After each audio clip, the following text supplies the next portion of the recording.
Happy new year. Happy new year.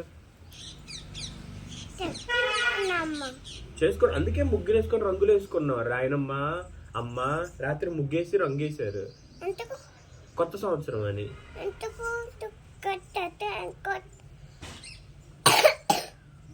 24 వెళ్ళిపోయి 25 వచ్చింది, త్వరగా 26 వచ్చింది.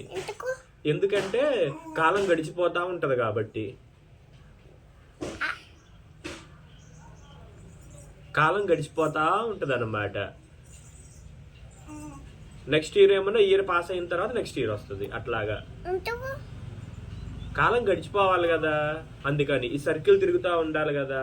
అందుకు 24 తర్వాత 25 తర్వాత 26 వచ్చేది. అట్లాగా ఎందుకు వచ్చింది అంటే అట్లా వచ్చింది అనమాట. ఇప్పుడు నువ్వు అంతకుముందు 1 ఇయర్ బేబీ ఉన్నావు, ఇప్పుడు 2 ఇయర్, ఇప్పుడు 3rd ఇయర్ వచ్చింది కదా. నువ్వు పెరిగిపోవట్లా, అట్లానే ఇది కూడా పెరిగిపోతా ఉంటది అనమాట. అందుకు ఓకేనా? Okay, done. అందుకే కొత్త డ్రెస్ వేసుకున్నావు. డన్నా?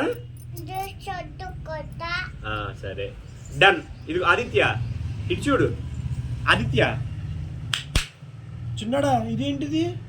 డన్. డన్ అని చెప్పు. కేక్ తెచ్చుకుందా వెళ్ళి. డన్. ఊడిందా?